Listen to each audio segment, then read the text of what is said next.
Hello and welcome to a Hero Arts video with Lucy Abrams. Today I'm going to show you how I created this wedding shaker card.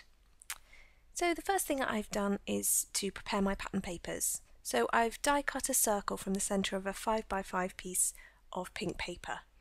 Now I'm lining it up over some grey pattern paper so I can stamp my sentiments. So I'm using the Mr. and Mrs. stamp and some Hero Arts black ink, and I'm just going to stamp that sentiment on the grey paper, sorry. Okay, so I'm going to set that aside to dry while I do the rest of my stamping. So I've got some grey, white and pink papers here, and I'm using the Millie Cutouts by Leah Griffith stamp set. I love these this sweet rabbit, and I thought it would make a really sweet bride and groom, along with that bow, which I can use as both a bow tie and a decorative bow for my bride. So first I'm just going to stamp the bows.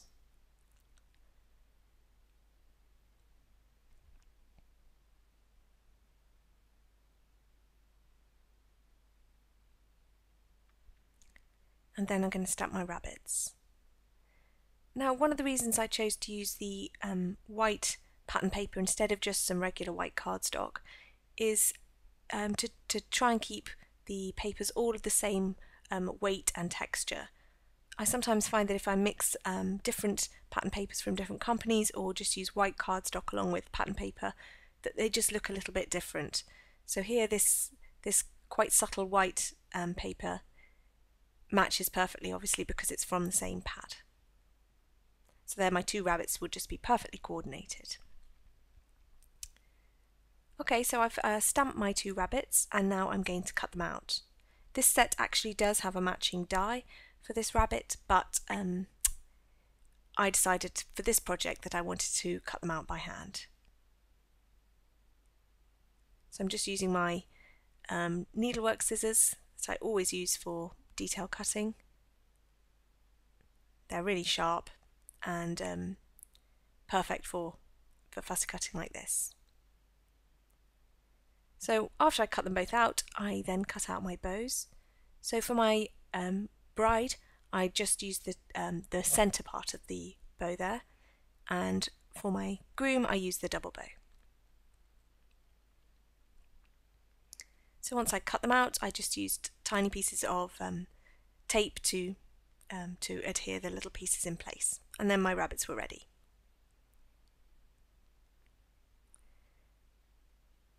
Now, once I was ready to assemble my card, I noticed that there were a few little dots of white in my stamping. I hadn't got a perfect impression. My fault. I hadn't pressed hard enough. I think also my ink pad might need a little bit of re-inking. So I just went ahead and added in dots of black colour using a black fine liner. Now, to create the window, I've used a Hero Arts acetate note card. These note cards are perfect for shaker cards. They've got a lovely thick acetate. And I'm just going to cut my acetate to size. Just checking that I've got them the right size so that they will fill the window.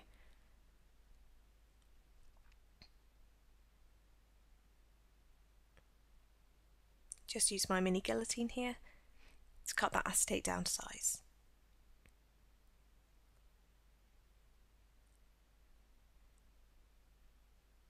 I use Scotch Magic Tape to adhere my acetate in place, but I've often used washi tape as well. It's the no bulk, which is great, so keep it really thin so it doesn't show through on the other side of your pattern paper. And then it's time for the foam tape. I've seen other artists use fun foam to make shaker cards, and this is also absolutely fantastic. But for this card, because there's so little space, I decided it would just be more simple just to use foam tape. The most important thing, of course, is to make sure there are no gaps whatsoever, otherwise your shaker contents will escape and make a mess. And for this one I decided to also fill in those little corners there with some triangles of foam tape as well. I think the more tape the merrier, otherwise it can be quite easy to squash shaker cards, especially if you're going to mail them. Then the last thing I did was to adhere the paper to the card. Here's where I realised that I had a little problem, but it wasn't a problem that was going to cause any big troubles. I discovered that in fact where I'd placed my sentiment meant that the rabbit was going to cover it up. So I had to just readjust the position of the paper in the background. So it was quite lucky that I'd not actually already cut this down. So I could just move it about.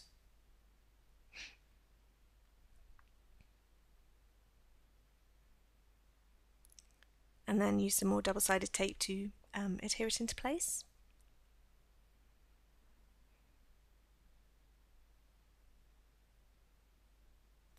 I'm double checking this time. Just want to make sure that the sentiment's going to fit and not be covered up by those rabbit's ears.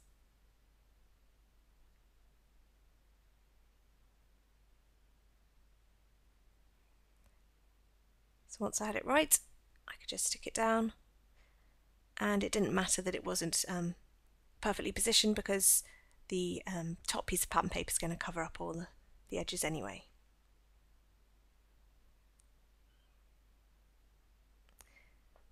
So then I just needed to trim off the edges of that grey pattern paper and then assemble my shaker card. This is the fun part. I've got a selection of sequins and beads and confetti shapes, and I just spread them out on the card. I like to assemble mine this way round, so I add the window on top of the shaker element. I just find this part just this way a little bit easier. So I'm just going to remove the top of the foam tape, and then very carefully line it up. This is the bit that's the most frustrating, because if you get it wrong with foam tape, especially with the foam tape I've got, it's not removable. So just very carefully watching and looking and making sure you've got your line straight, and then make sure it's sealed down really, really firmly so that none of those beads can get under that tape.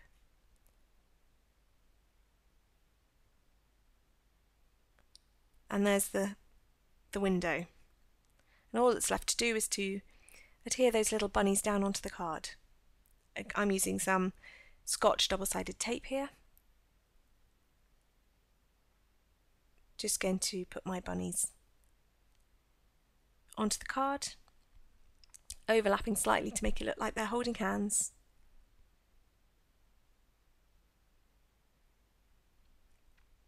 And that's it. And it's a lovely shaker card. It looks like confetti behind the rabbits, which is just perfect for a wedding card. Thanks so much for watching. I hope you enjoyed the video. Bye!